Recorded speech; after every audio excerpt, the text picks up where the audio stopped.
Itinapon ako ni Daniel na parang basurang walang halaga sa mismong araw ng aming anibersaryo. Habang hawak ko ang isang supot ng kaning lamig para sa kanya, isang malamig na piraso ng papel ang isinampal niya sa mukha ko. Isang annulment paper, kasama ang kabit niyang si Monica. Pinagtawanan nila ang aking kahirapan. Ang hindi nila alam, sa likod ng mga gasgas kong kamay at luma kong duster, ako ang may-ari ng buong gusaling kinatatayuan nila. Maghanda kayo, dahil ang reynang minaliit ninyo ay muling magbabalik para bawiin ang lahat. Huwag kang mag-alala, Monica. Pipirma rin si Alicia sa annulment papers na yan. Saan pa ba siya pupunta? Wala siyang pera, wala siyang pamilya, at higit sa lahat, wala siyang silbi sa labas ng bahay na ito. Para na siyang lumang basahan na nakakasawang tingnan. At maniwala ka, diring-diri na akong hawakan ang mga kamay niyang kasing pangit ng papel de liha. Nakatayo ako sa likod ng bahagyang nakabukas na pinto ng aming silid. Bitbit ang isang maliit na supot ng bibingka na binili ko pa sa kabilang bayan. Nilakad ko ang 3 kilometro para lamang makuha ang paborito mong kakanin, Daniel, dahil naisip kong pagod ka sa trabaho. Tiniis ko ang init ng sikat ng araw at ang hapdi ng aking mga binti na namamagana dahil sa maghapong paglalaban ng mga damit ninyong mag-ina. Ngunit ang boses mo, ang bawat salitang lumalabas sa iyong bibig na dati ay puno ng matatamis na pangako, ay mas matalas pa sa anumang patalim na pabaon sa aking likuran. Dahan-dahan kong tiningnan ang aking mga kamay. Ang mga palad na dati ay malambot at maputi, ngayon ay puno na ng kalyo, mga sugat mula sa mainit na mantika sa kusina, at mga bitak dahil sa matapang na sabon na ginagamit ko para mapanatiling malinis ang iyong mga polo.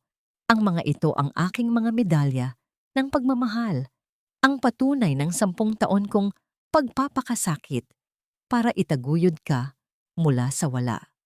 Ngunit sa paningin mo pala, Daniel, ang mga bakas na ito ng aking sakripisyo ay mga marka lamang ng kapangitan na iyong kinasusuklaman.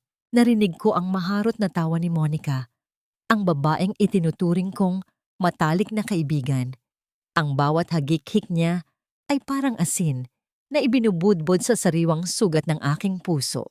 Nararamdaman ko ang panunuyo ng aking lalamunan at ang unti-unting pagmamanhid ng aking mga daliri.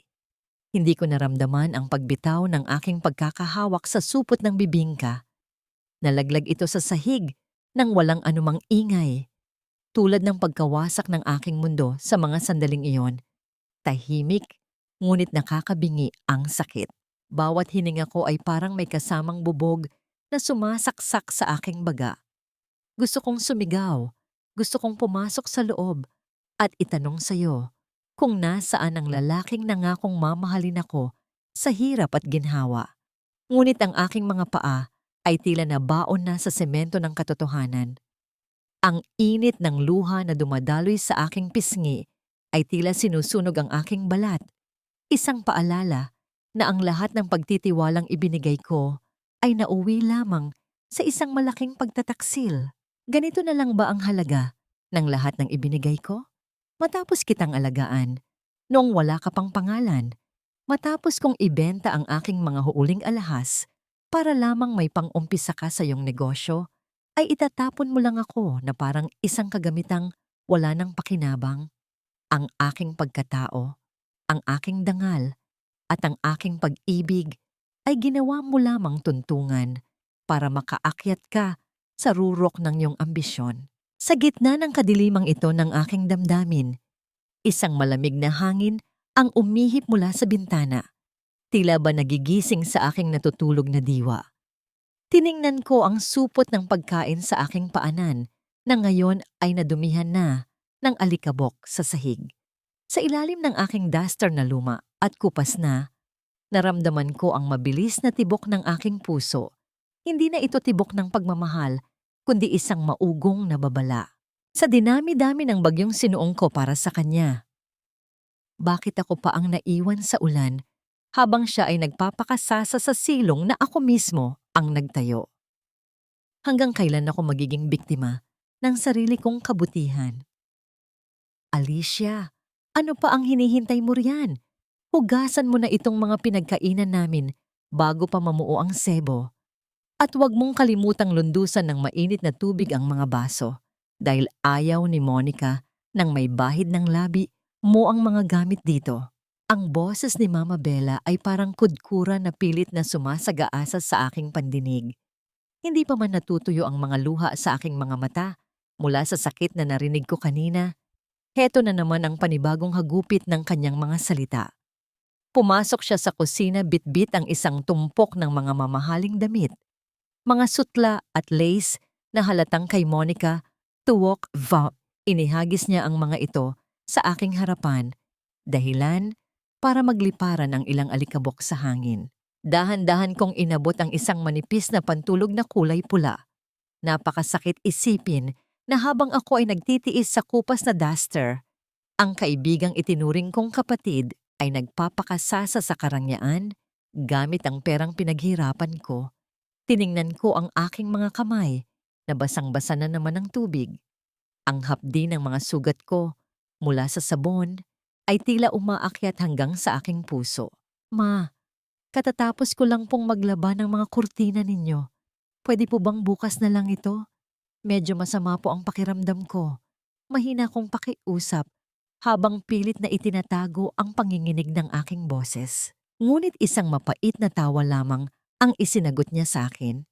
Lumapit siya at dinuro ang aking noo gamit ang kanyang daliri na puno ng gintong singsing. Mga alahas na ako rin naman ang bumili para sa kanya noong akala niya ay mayaman pa ako. Masama ang pakiramdam? Alicia, huwag kang mag-inarte. Simula nang sabihin mong wala ka ng pera, wala ka na ring karapatang magpahinga sa bahay na ito. Ang pagkain at bubong na ibinibigay namin sa iyo ay hindi libre. Kung ayaw mong gawin ito, lumayas ka. Pero tandaan mo, may iwan dito si Liza. Sa pagbanggit niya sa pangalan ng aking anak, tila may bumarang kung ano sa aking lalamunan. Ang aking munting anghel, ang tanging dahilan kung bakit ko pa pinipiling manatili sa impyernong ito. Ang pagmamahal ko sa kanya ang nagsisilbing tanikala na pumipigil sa akin na ilabas ang tunay kong pagkatao at tapusin ang lahat ng ito sa isang iglap. Ipinagpatuloy ko ang pagkusot sa mga damit ni Monica. Bawat kuskos ay tila pagpunit sa aking sariling dangal. Narinig ko ang yabag ng mga paa ni Daniel na papasok sa kusina. Akala ko ay may ititira pa siyang kahit katiting na awa para sa asawa niya. Ngunit nang dumaan siya sa likuran ko, hindi man lang niya ako tiningnan. Sa halip, kumuha siya ng isang basong tubig at binaliwala ang aking presensya na parang isa lamang akong anino na nakaharang sa kanyang daraanan. Daniel, ang anak natin, kailangan niya ng bagong sapatos para sa school. Sabi ko, umaasang baka ang pagmamahal niya sa anak namin ay buhay pa. Tumigil siya sandali, ngunit hindi para lumingon. Sabihin mo kay Liza na magtiis muna. Marami kaming bayarin ngayon. At Alicia, ayusin mo ang pagtatrabaho mo rito. Huwag kang puro reklamo dahil baka isang araw, magising ka na lang, na pati ang karapatan mong makita. Ang anak mo ay bawiin ko na rin. Ang bawat salita niya ay parang malamig na tubig na ibinuhos sa aking nag-aapoy na damdamin. Ang lalaking ito, na dati ay luluhod sa harap ko, para lamang mapangiti ako, ngayon ay ginagamit na ang sarili naming anak para saktan ako. Nararamdaman ko ang pag-akyat ng isang kakaibang init sa aking dibdib. Hindi ito ang dati kong init ng pagmamahal, kundi ang baga ng isang galit na matagal kong ikinulong. Tinitigan ko ang aking refleksyon sa tubig na may bula ng sabon.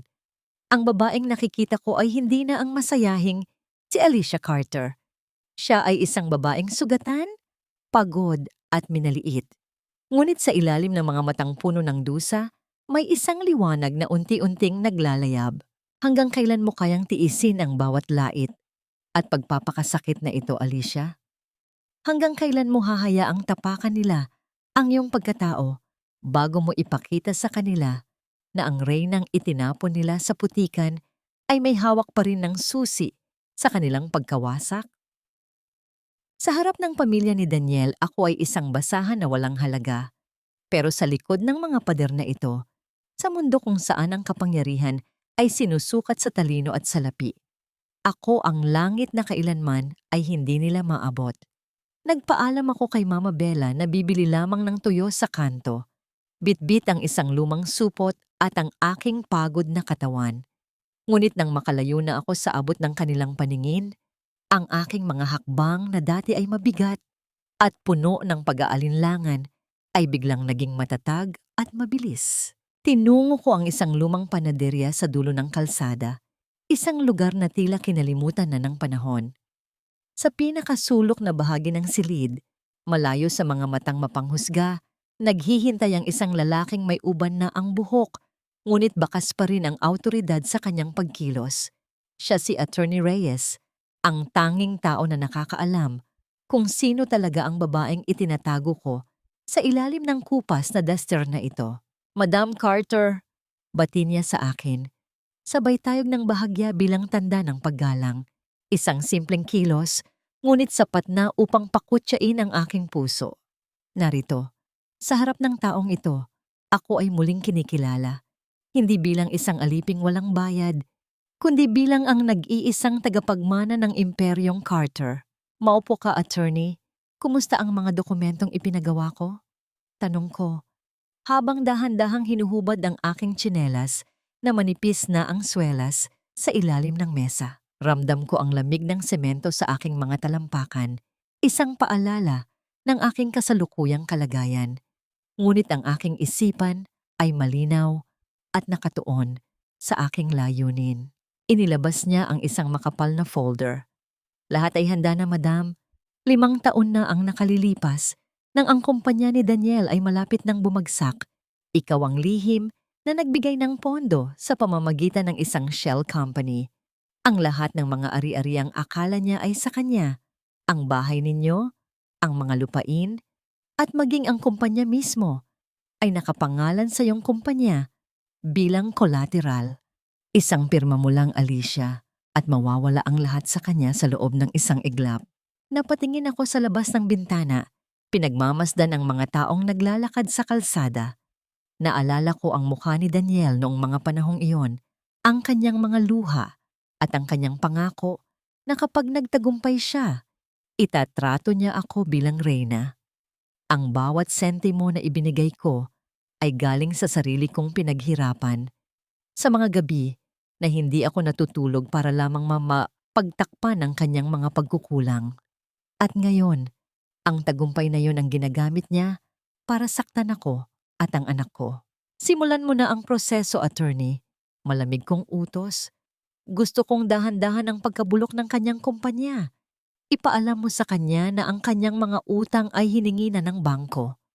Gusto kong maramdaman niya ang takot na nararamdaman ko tuwing gabi habang iniisip ko ang kinabukasan ni Liza.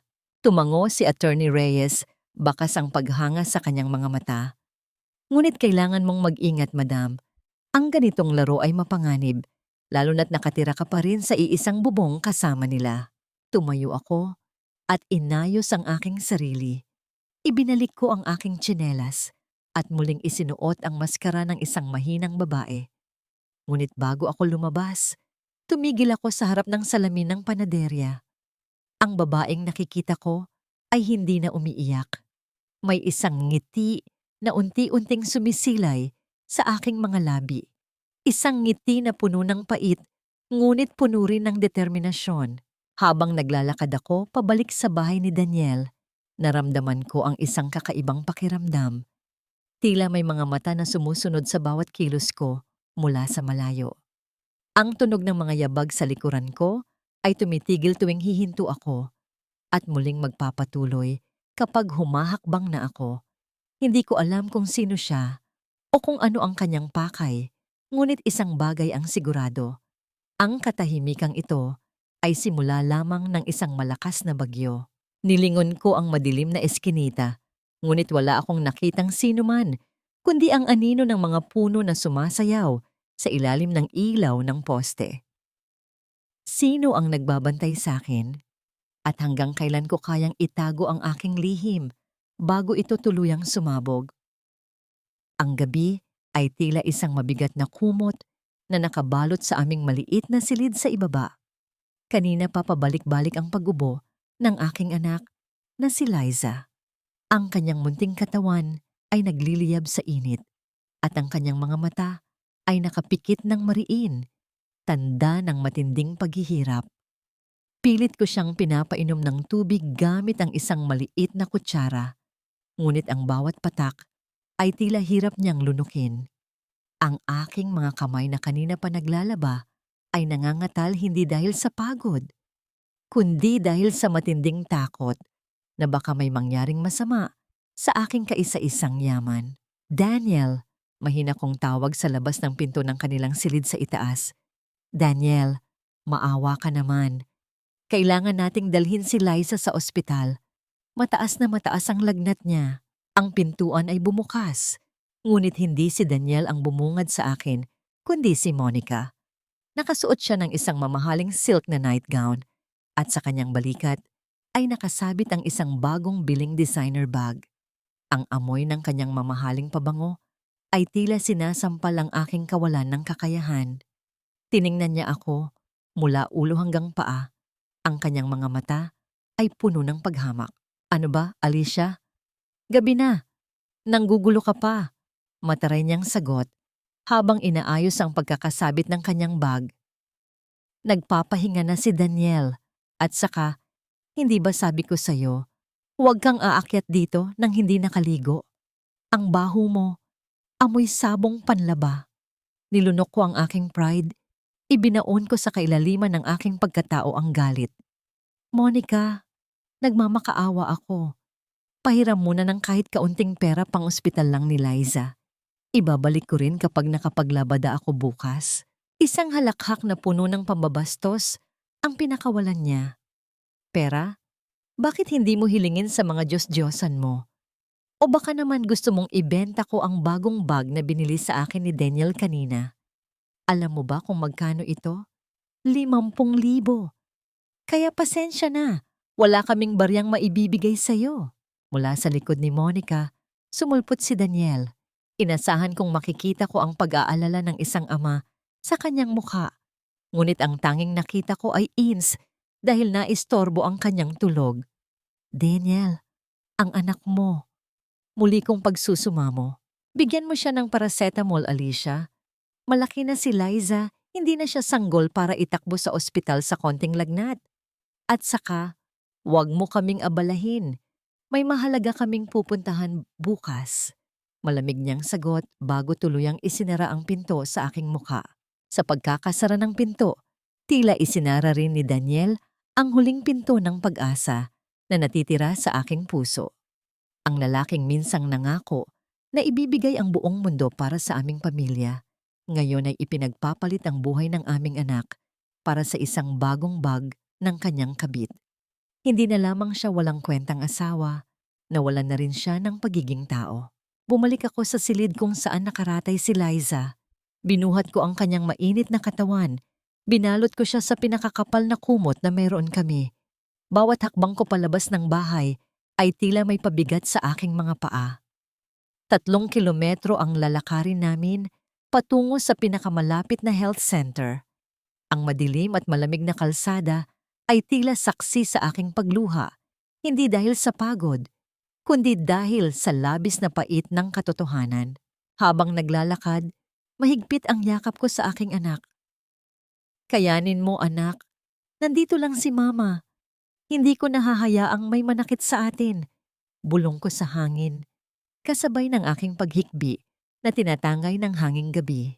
Kinabukasan, pagkatapos matiyak na bumaba na ang lagnat ni Liza, iniwan ko siya sandali sa pangangalaga ng isang mabait na kapitbahay. Bumalik ako sa bahay ni Daniel. Ang bahay ay tahimik, tanda na silang lahat ay wala. Pumasok ako sa aming lumang silid, lumuhod at kinapa ang ilalim ng aking lumang sapatos. Mula sa alikabok, hinugot ko ang isang maliit na kahon. Nang buksan ko ito, sumilay ang isang itim na card na may nakaukit na gininto ang pangalan. Alicia Carter. Ang card na ito, na matagal kong ibinaon, kasama ng aking tunay na pagkatao, ay ang susi sa lahat ng kapangyarihan at yaman na aking tinalikuran para sa pag-ibig. Pinunasan ko ang alikabok sa ibabaw nito gamit ang aking hinlalaki. Ang araw ng aking pagtitiis ay tapos na. Ngayon, sisimulan ko ang pagbawi ng lahat. Hanggang saan ang mararating ng 50,000 pisong bag ni Monica kapag inalis ko na ang pundasyon ng kayabangan na tinatapakan nila? Ang gabi ay malalim na, ngunit ang matataas na gusali ng syudad ay tila nagdiriwang sa ilalim ng mga makukulay na ilaw. Sa gitna ng kaguluhang ito, nakatayo ang tore ng Carter Corporation, ang puso ng aking imperyo, ang lugar na iniwan ko upang maging isang simpleng asawa. Ngayon, nagbabalik ako. Hindi bilang asawa ni Daniel, kundi bilang ang babaeng nagtayo ng gusaling ito mula sa alabok ng aking mga pangarap. Isinuot ko ang isang itim na coat na matagal nang nakatago sa kahon. Tinatakpan nito ang aking kupas na damit. Pumasok ako sa pribadong elevator na tanging ang may-ari lamang ang maaaring gumamit. Bawat palapag na inaakyat ng elevator ay tila pag-ahon ko mula sa impyernong pinagdaanan ko nitong mga nakaraang buwan. Pagbukas ng pinto sa pinakamataas na palapag, bumungad sa akin ang isang tahimik at eleganteng opisina. Ang amoy ng mamahaling kape at leather ay pumalit sa amoy ng sabong panlaba at pawis na matagal kong tiniis. Lumapit sa akin ang aking executive assistant na si Clara na kanina pa naghihintay. Yumuko siya bilang paggalang. Ang kanyang muka ay hindi nagpapakita ng anumang pagtataka sa aking itsura. Maligayang pagbabalik, Madam Carter. Bati niya. Ang kanyang tinig ay tila musika sa aking pandinig. Dito, ako ay ginagalang. Dito, ang aking mga utos ay sinusunod ng walang tanong. Napakalayo nito sa bahay ni Daniel, kung saan ako ay pinipilit na lumuhod at magmakaawa para sa mga bagay na dapat ay akin naman. Ihanda mo ang mga dokumento para sa proyektong Verde. Utos ko, ang aking boses ay malamig at walang bahid ng pag-aalinlangan. Ang proyektong ito ang pinakamalaking investment ng kumpanya ni Daniel. Ito ang inaasahan niyang magpapayaman sa kanya ng husto. Inilatag ni Clara ang mga papeles sa malapad kong Binasa ko ang mga ulat tungkol sa kumpanya ni Daniel. Ang mga utang ay unti-unting lumalaki. Ang mga pondo ay ibinubulsa at ang proyekto ay hindi na umuusad dahil sa kawalan ng maayos na pamamahala. Ginamit niya ang pera ko para sa kanyang mga personal na luho at ngayon, ipapakita ko sa kanya ang kahihinatnan ng kanyang kayabangan.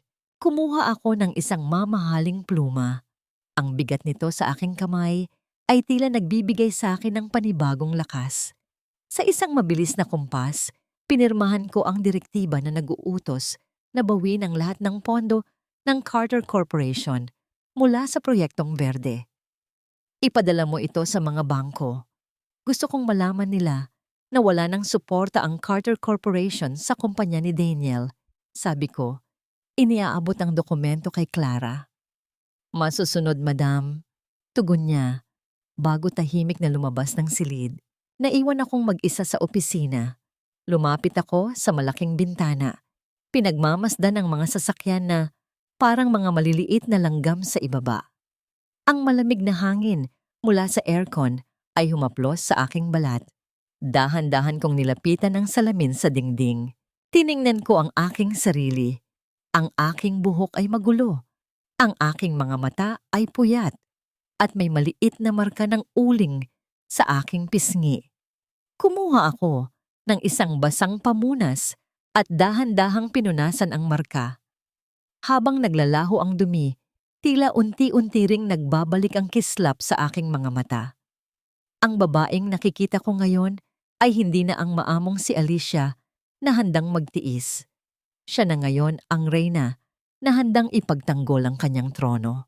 Bumalik ako sa mesa at binuksan ang aking laptop. Ang mga numero ng bank account ni Daniel ay nakalatag sa screen. Isang pag-click lang at ang lahat ng pondo niya ay maaring mapunta sa aking kontrol. Ngunit hindi ko pa gagawin iyon. Gusto kong makita kung paano siya magkukumahog. Gusto kong maramdaman niya ang unti-unting pagkawala ng lahat ng pinahahalagahan niya tulad ng ginawa niya sa akin. Isinara ko ang laptop. Oras na para bumalik sa aking papel. Ngunit sa pagkakataong ito, hindi na ako ang biktima. Ako na ang sumusulat ng kanilang katapusan. Habang palabas ako ng gusali, isang tanong ang pumasok sa isip ko. Kapag dumating na ang araw na makilala nila ang tunay na Alicia Carter, ano kaya ang magiging reaksyon sa mukha ni Daniel? Luluhod kaya siya? O susubukan niyang magkunwari na hindi niya ako kilala? Hindi ito maaari. Sabihin mo sa bangko na may pagkakamali lang. Hindi pwedeng bawiin ng Carter Corporation ang pondo sa gitna ng proyekto. Ang boses ni Daniel ay umaalingaw-ngaw sa buong bahay, puno ng takot at pagkalito. Naririnig ko ang mabilis niyang paglakad sa itaas, ang tunog ng mga gamit na pilit niyang hinahagis dahil sa galit. Ang kumpanyang itinayo niya sa ibabaw ng aking mga sakripisyo ay unti-unti nang nagigiba. At ang masarap na bahagi nito, hindi niya alam na ako ang may hawak ng pamasak na wawasak dito ng tuluyan. Dahan-dahan siyang bumaba ng hagdan. Ngunit sa pagkakataong ito, hindi ang mapagmataas na Daniel ang nakita ko. Ang kanyang balikat ay bagsak, ang kanyang mukha ay maputla, at ang kanyang mga mata ay tila naghahanap ng kakapitan. Pagkakita niya sa akin sa kusina na naghahanda ng hapunan, biglang nagbago ang kanyang ekspresyon. Ang dating galit at pandidiri ay napalitan ng isang mapanlinlang na lambing. Lumapit siya sa akin at hinawakan ang aking mga kamay, ang mga kamay na tinawag niyang papel de liha noong ganong isang gabi. Alicia Hon, pasensya ka na sa mga nasabi ko noong nakaraan. Alam mo naman na stressed lang ako sa trabaho, di ba?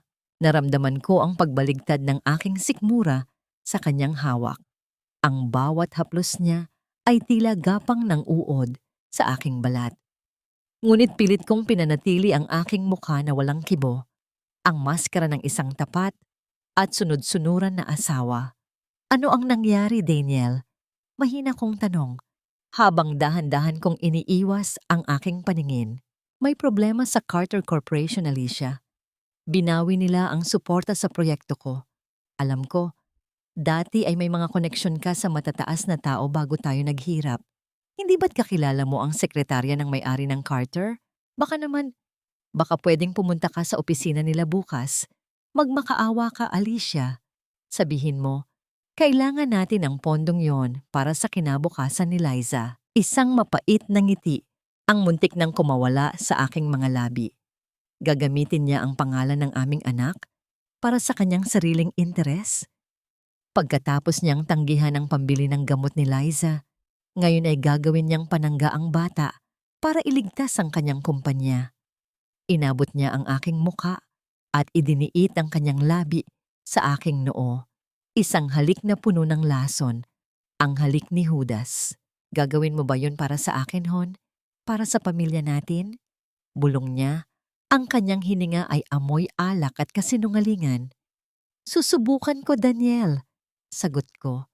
Sapat na upang mapaniwala siya.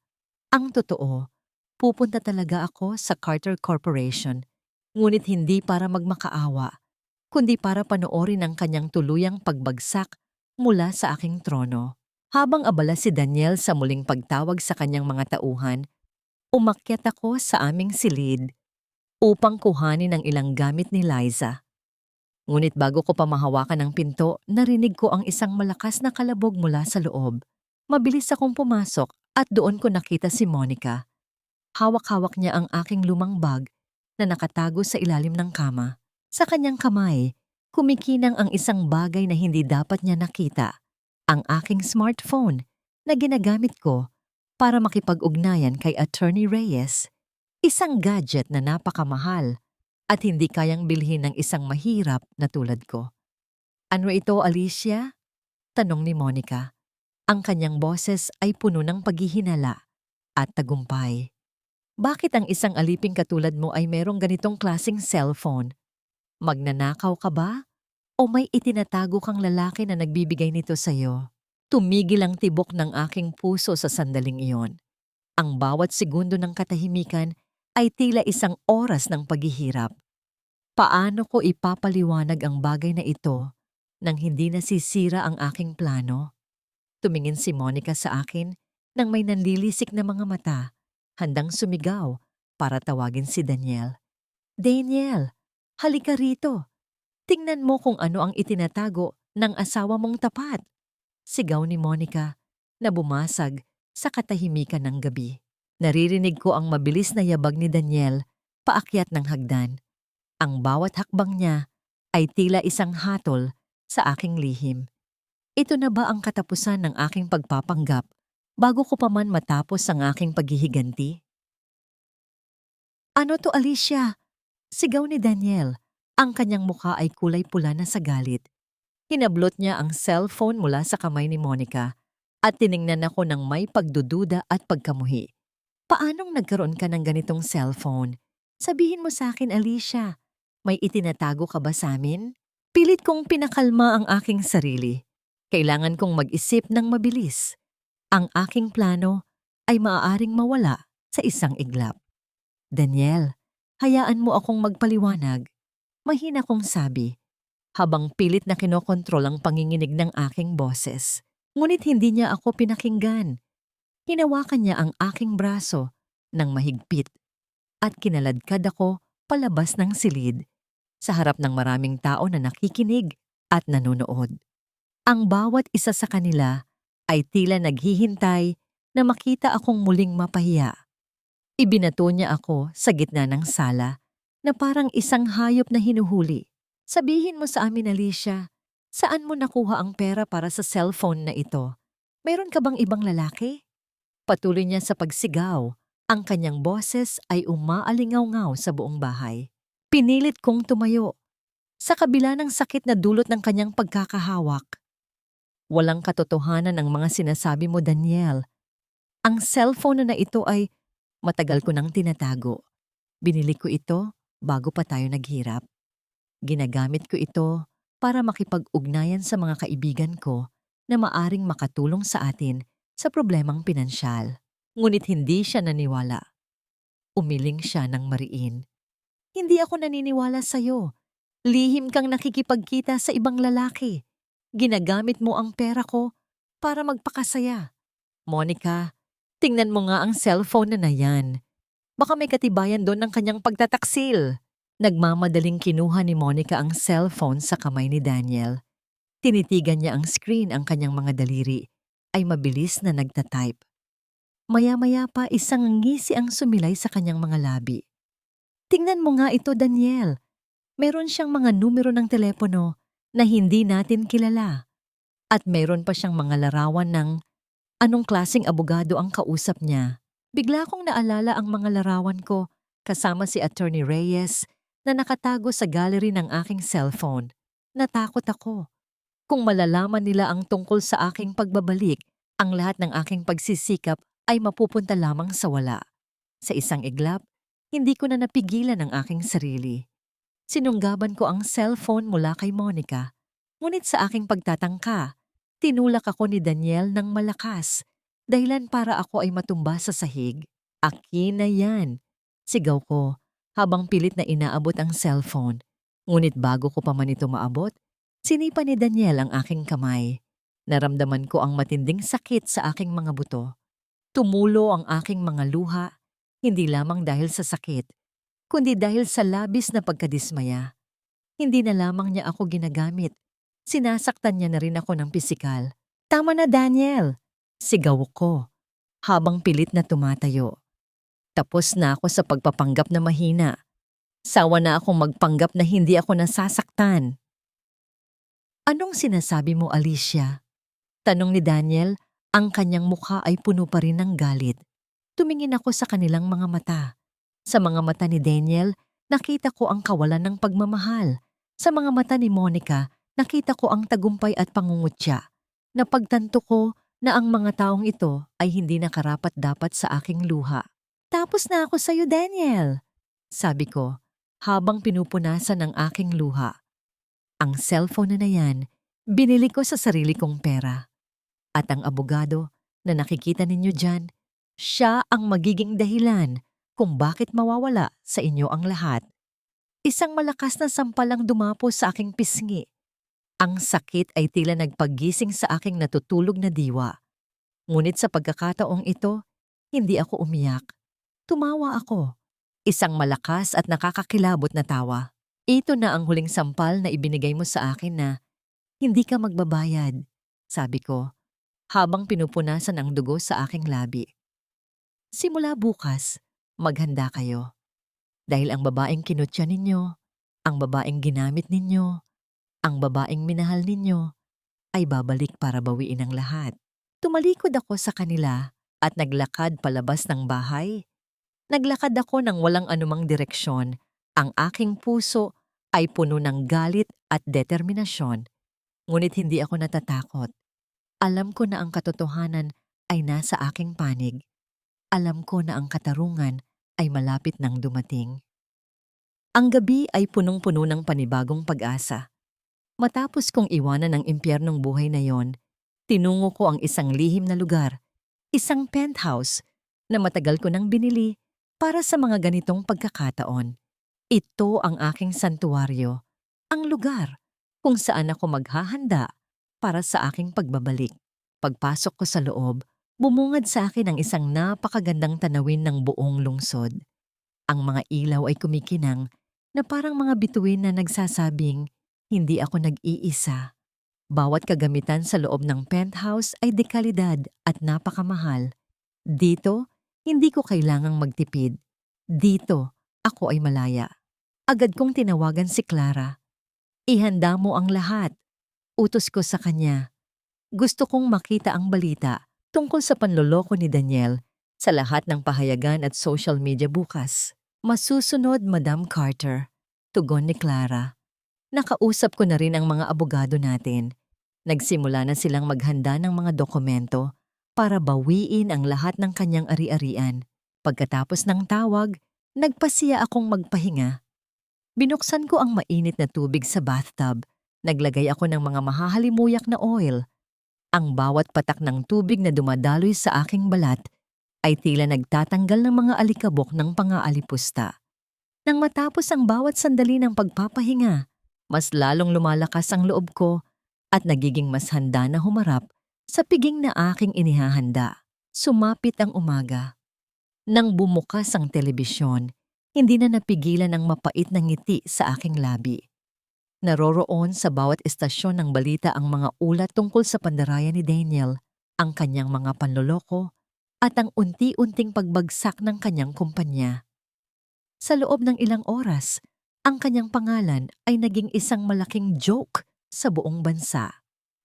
Hindi niya alam na ang taong tumutulong para ibagsak siya ay mismo ring babaeng minsan niyang siniraan at niloko.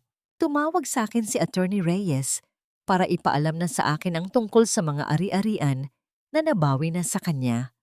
Ang kanyang bahay, ang kanyang kotse, ang kanyang kumpanya, lahat ay nasa ilalim na ng aking kontrol. Ngunit mag-ingat ka, Alicia. Binalaan niya ako. Galit na galit si Daniel. Baka kung ano ang gawin niya sa'yo. Huwag kang mag-alala, attorney, sabi ko. Handa ako sa kung anumang mangyayari. At malapit ko nang makuha ang pinakamahalaga sa akin. Pagkatapos ng tawag, tinawagan ko si Liza. Hindi ko na siya nakita mula nang umalis ako sa bahay ni Daniel. Anak, pupunta ako dyan para sunduin ka, sabi ko, habang pinipigilan ang aking mga luha. Talaga, Mama? Sagot ni Liza sa kabilang linya. Sobrang miss na po kita. Kailan po kayo pupunta? Ngayon na, anak.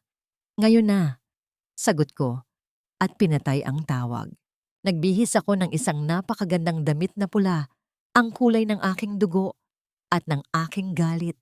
Naglagay ako ng kaunting makeup para takpan ng mga bakas ng pagpupuyat. Bago ako umalis ng penthouse, humarap ako sa salamin. Hindi ko na nakita ang babaeng naapi. Nakita ko na ang tunay na Alicia Carter, malakas, matapang, at handang bawiin ang lahat ng sa kanya. Sa kotse, Habang papunta ako kay Liza, hindi ko napigilang maalala ang aming mga pinagdaanan. Noong ako ay nagdadalang tao sa kanya, si Daniel ay nagtatrabaho pa lamang bilang isang simpleng empleyado. Pinaghirapan ko ang bawat sentimo para maibigay sa kanya ang lahat ng kanyang kailangan. At ngayon, sa muli kong pagbangon, ang unang taong aking sasagipin ay ang aking anak, ang aking pag-asa, at ang aking inspirasyon. Sa hapon ding iyon, habang ako ay inaayusan at naghahanda para sa isang piging na babago sa buhay ko, niyakap ko si Liza ng mahigpit.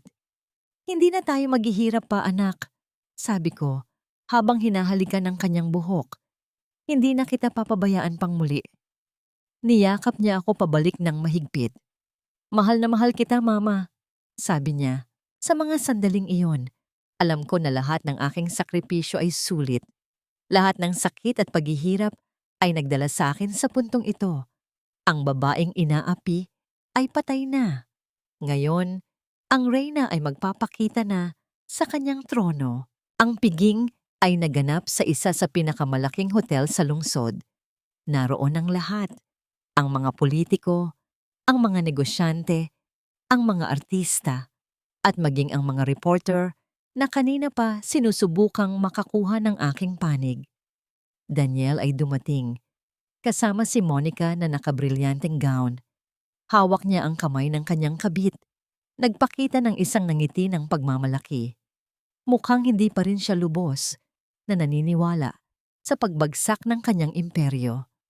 Sa kanyang isip, meron pa rin siyang maipagmamalaki. Ngunit ang kanyang mukha ay agad na nagbago.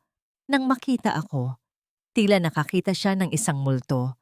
Pinanlaki niya ang kanyang mga mata at binulong ang aking pangalan. Ngunit hindi ako sumagot. Ngumiti lamang ako ng matamis at inantay ang aking cue. Maya-maya pa umakyat sa entablado ang MC. Mga giliw na panauhin, isang karangalan na magkaroon kayo ngayong gabi. Meron tayong isang espesyal na bisita, isang taong nagbalik upang muling pamunuan ang isa sa pinakamalaking imperyo sa ating bansa. Huminga ako ng malalim. Ito na ang tamang sandali. Ito na ang araw kung kailan ibabalik ko ang aking pangalan. Mga Ginoo at Ginang, tanggapin natin ang nag-iisang babaeng nagmamay-ari ng Carter Corporation, ang mahal nating si Madam Alicia Carter. Sa mga salitang iyon, lumabas ako sa entablado. Ramdam ko ang lahat ng mga mata na nakatingin sa akin. Ang mga kamera ay kumikislap, ang mga reporter ay sumisigaw ng aking pangalan. Ngunit ang tanging nakita ko ay ang mukha ni Daniel. Ang kanyang mukha ay puno ng pagtataka, hindi paniniwala, at labis na takot. Aalis siya? Bulong niya habang nabitawan ang kanyang hawak kay Monica. Bumagsak sa sahig ang isang baso ng alak. Ang pulang likido ay kumalat na parang dugo, isang simbolo ng katapusan ng kanyang paghahari. Naglakad ako sa gitna ng entablado, bawat hakbang ko ay puno ng awtoridad at determinasyon. Kinuha ko ang mikropono at tiningnan ang lahat sa mata. Sa sandaling iyon, alam ko na ako ang nagwagi. Ako ang reyna na nagbalik sa kanyang trono. At hindi ko hahayaang may sino man na magtangkang agawin ito mula sa akin. Magandang gabi, mga kaibigan, sabi ko, sa isang tinig na tila nanggagaling sa isang anghel at isang demonyo. Isang pagsasanib ng kagandahan at paghihiganti. Alam ko na maraming nagtataka kung bakit ako narito. Maraming nagtatanong kung sino talaga ako. Huminto ako at tumingin kay Daniel. Ang kanyang mukha ay puno ng pawis. Ang kanyang mga mata ay tila nagmamakaawa ng awa. Ngumiti ako ng matamis at sinabi ang mga salitang magpakailanman ay babago sa aming buhay. Ako si Alicia Carter at nagbalik ako para bawiin ang lahat. Ang piging ay nagbago. Sa isang iglap, ang lahat ng mata ay nakatuon kay Daniel, puno ng pangungutya at paghuhusga. Ibinunyag ko sa mundo ang kanyang panloloko, ang kanyang pandaraya, at ang kanyang kawalan ng paggalang sa kanyang pamilya.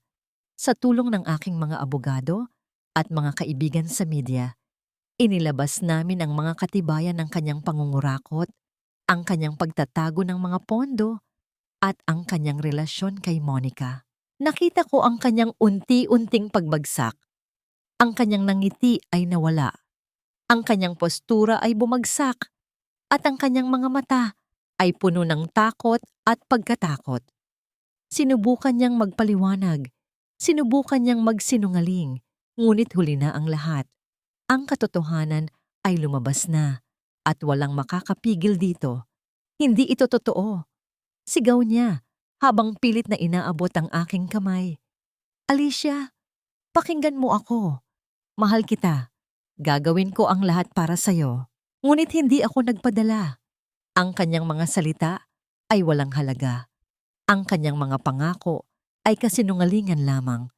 Ang aking puso ay matagal na niyang sinaktan at tinapak-tapakan. Huli na ang lahat, Daniel.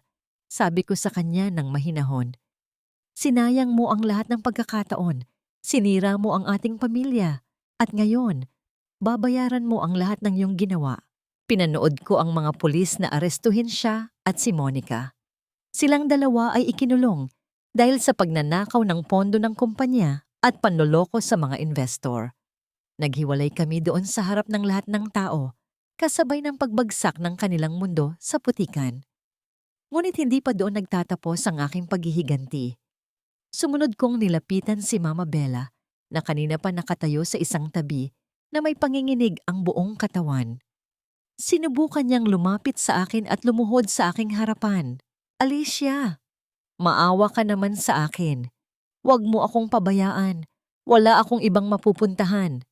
Pagmamakaawa niya, tumingin ako sa kanya ng may pagkasuklam. Ang babaeng ito na walang ginawa kundi ang saktan. At maliitin ako, ngayon ay nagmamakaawa ng awa. Hindi ko siya pinakinggan. Hindi ko siya tinulungan. Hinayaan ko siyang maranasan ang buhay na ipinaramdam niya sa akin. Sa pamamagitan ng aking mga abogado, ibinawi ko ang lahat ng aking ari-arian. Ang kanilang bahay, ang kanilang mga kotse, ang kanilang mga negosyo. Pinatalsik ko sila sa kanilang maginhawang buhay at ibinalik sila sa kanilang pinanggalingan. Ngunit bago ako umalis, may sinabi ako sa kanya. Tandaan mo ito, Mama Bella, sabi ko.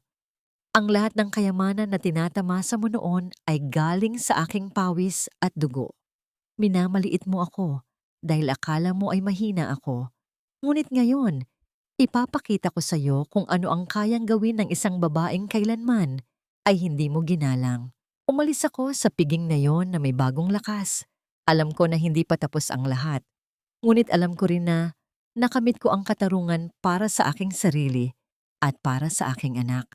Sa bawat patak ng luha na ipinaranas nila sa akin, ngayon, sila naman ang magbabayad. Pagkatapos ng bagyo, sumapit ang katahimikan.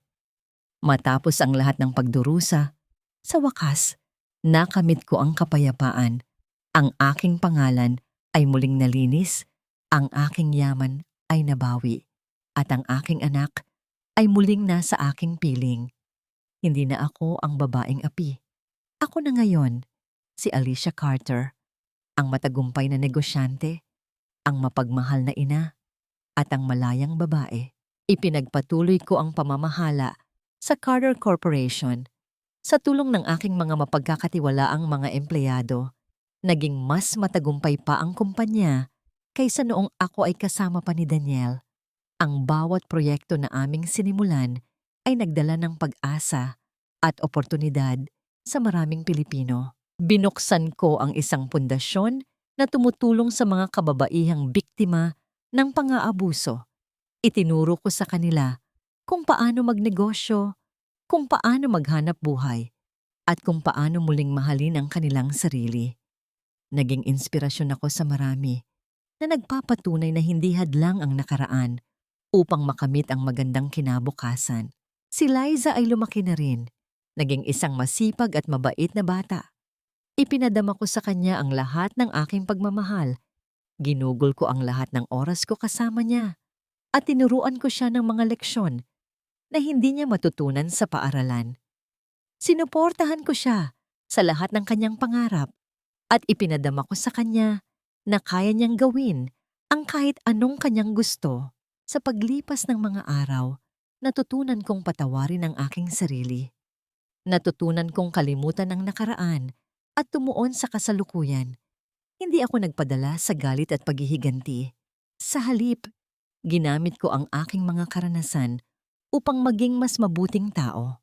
Minsan, natanggap ko ang isang sulat na walang pangalan.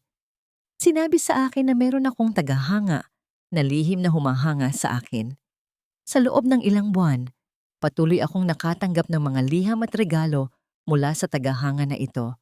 Ngunit hindi ko kailanman nalaman kung sino siya. Sa huli, napagtanto ko na hindi ko kailangan ng pagmamahal ng iba para maging masaya. Ang pagmamahal ko sa aking sarili at sa aking anak ay sapat na. Nahanap ko ang aking kalayaan, nahanap ko ang aking kapayapaan, at nahanap ko ang aking kaligayahan. Lumipas ang mga taon. Sa ngayon, ang aking buhay ay puno na ng ligaya, pag-ibig at kapayapaan. Si Liza ay nagtapos na sa kolehiyo na may karangalan. Naging isang matagumpay siyang arkitekto na nakatulong sa pagtayo ng maraming pabahay para sa mga mahihirap. Ang kanyang pagiging mabait at masipag ay nagpapaalala sa akin ng aking sarili noong ako ay bata pa. Isang araw, nakatanggap ako ng isang imbitasyon para dumalo sa isang art exhibit na idinao sa isang malapit na museo. Nagulat ako nang makita ko si Daniel doon. Ang kanyang mukha ay puno ng mga wrinkles, ang kanyang buhok ay kulay puti na, at ang kanyang katawan ay payat at humpak. Mukha siyang malayo sa dating Daniel na kilala ko. Ang lalaking puno ng kayabangan at ambisyon. Lumapit siya sa akin. Sa kanyang mga mata, nakita ko ang pagsisisi at paghingi ng tawad. Alicia, sabi niya sa isang mahinang tinig, gusto kong humingi ng tawad sa lahat ng nagawa ko sa'yo. Alam ko na hindi ako karapat-dapat sa iyong pagpapatawad, ngunit gusto ko lang malaman mo na pinagsisisihan ko ang lahat. Tumingin ako sa kanya ng may pagkaawa. Nakita ko ang kanyang pagbabago. Nakita ko na natuto na siya sa kanyang mga pagkakamali. Sa mga sandaling iyon, napagtanto ko na oras na para tuluyan ko na siyang patawarin. Pinapatawad na kita, Daniel, sabi ko. Ngunit hindi ibig sabihin na makakalimutan ko ang iyong mga ginawa. Kailangan mong magbayad para sa iyong mga kasalanan. Kailangan mong magtrabaho ng husto upang makamit mo ang iyong kapatawaran. Tumango siya. Sa kabilang banda, ginawa ko rin naman ang pagbabago dahil minabuti kong hindi maghiganti. Pinili kong ituon ang atensyon ko sa pagtulong sa iba at hindi sa pagpapaalala ng sakit at kapaitan. Hindi nagtagal, masaya akong nagpasyang palayain ang aking sarili sa mundo ng dating asawa at ginawang ang aking buong mundo sa pag-aalaga sa aking nag-iisang anak. Habang naglalakad ako sa parke kasama si Liza, nakita ko ang isang batang babae na umiiyak. Lumapit ako sa kanya at tinanong kung ano ang nangyari. Sinabi niya sa akin na ang kanyang mga magulang ay naghihiwalay at nasaktan siya dahil doon. Yinakap ko siya ng mahigpit. Huwag kang mag-alala, sabi ko sa kanya. Ang mga bagay ay magiging ayos din. Ang mga magulang mo ay maaaring hindi na magkasama, ngunit patuloy ka pa rin nilang mamahalin at hindi ka nag-iisa. Marami pang ibang mga bata na katulad mo. Pagkatapos noon, binisita ko ang aking sekretarya at binalak na magsimula ng isa pang pundasyon na gagabay at tutulong sa mga kabataang tulad ko na nahihirapan. Sa sandaling iyon, naalala ko ang mensahe na madalas kong nakukuha. Ang isang tagahanga daw ay patuloy akong sinusuportahan. Bago ako makapag-isip, nakatanggap ako ng mensahe. Sinabi nitong naghintay ito ng maraming taon bago niya ako ipaalam sa mensahe. Hinilingan niya akong magkita sa isang cafe. Nagulat ako nang makita ko si Attorney Reyes. Ginitian niya ako at sinabing, "Matagal na kitang minamahal, Alicia." Nagulat ako sa kanyang pagtatapat. Ngunit ako ay nagpasalamat din. Habang nakaupo ako roon sa tabi ni Attorney Reyes, napagtanto ko na ang pag-ibig ay maaaring dumating sa atin sa mga hindi inaasahang paraan. Maaari itong mangyari sa ating mga kaibigan, sa ating mga kasamahan, o sa mga taong naging bahagi na ng ating buhay sa loob ng mahabang panahon. Sa wakas, natapos ko na ang landas ng paghilom. Pinatawad ko na ang lahat, tinanggap ko na ang aking nakaraan, at binuksan ko na ang aking puso sa bagong pag-asa at pag-ibig. Ngayon, ako ay si Alicia Carter, isang babae na lumaban, nagtagumpay, at muling nagmahal. Isang babaeng nakita ang tunay na kalayaan sa pagpapatawad at pagtulong sa iba. Sa gitna ng aking hardin, habang pinagmamasdan ko ang paglalaro ni Liza sa ilalim ng sikat ng araw, napagtanto ko na sa wakas, nakamit ko na ang ganap na kalayaan. Hindi na ako gapos ng nakaraan, hindi na ako takot sa hinaharap. Ang aking puso ay puno ng pag-ibig, ang aking isipan ay puno ng kapayapaan, at ang aking buhay ay puno ng layunin. Si Daniel ay nagsisikap na magtrabaho upang maitaguyod ang kanyang sarili. Nakapagbukas na si Monica ng maliit na salon at patuloy na humihingi ng tawad sa akin. Si Mama Bella ay napagtanto na ang pagmamahal ay hindi dapat nasusukat sa yaman. Ang lahat ng aming mga nakaraan ay nagturo sa amin ng aral, at ang bawat isa sa amin ay nagbago para sa mas mahusay. Sa aking talaarawan, isinulat ko ang mga sumusunod na salita. Ang kahirapan ay isang maskara, ngunit ang kabutihan ay ang tunay na mukha. Kung pipiliin nating maging mabuti sa kabila ng ating mga paghihirap, mas malaki ang posibilidad na makahanap tayo ng tunay na kalayaan. Bawat araw ay regalo, bawat pagsubok ay isang oportunidad, at bawat tao ay may kakayahang magbago. Ang tanging kailangan lang natin ay ang magtiwala sa ating sarili, maniwala sa ating mga pangarap, at magpakita ng pag-ibig sa lahat. Habang pinagmamasdan ko ang paglubog ng araw, nakita ko ang isang anghel na nakangiti sa akin. Nagpapasalamat ako dahil pinili kong magpatawad. Salamat dahil pinili kong maging matatag. Salamat dahil pinili kong maging malaya. Hindi na ako ang babaeng api. Ngayon, ako si Alicia Carter, isang babaeng nagbalik sa ilaw, nagpatuloy sa buhay, at namuhay ng may layunin. Mama, ano pong iniisip ninyo? Tanong ni Liza habang lumalapit sa akin. Iniisip ko kung gaano ako kaswerte na magkaroon ng isang anak na katulad mo. Sagot ko at niyakap siya ng mahigpit. Mahal na mahal kita, Liza. Ikaw ang aking inspirasyon. Ikaw ang aking pag-asa. At ikaw ang dahilan kung bakit ako lumaban. Mahal na mahal din po kita, Mama. Sagot ni Liza at humalik sa aking pisngi. Sa piling ng aking anak, alam kong sa wakas, nakamit ko na ang tunay na kalayaan. Wala nang mas mahalaga pa, kundi ang maging maligaya at makapaglingkod sa kapwa.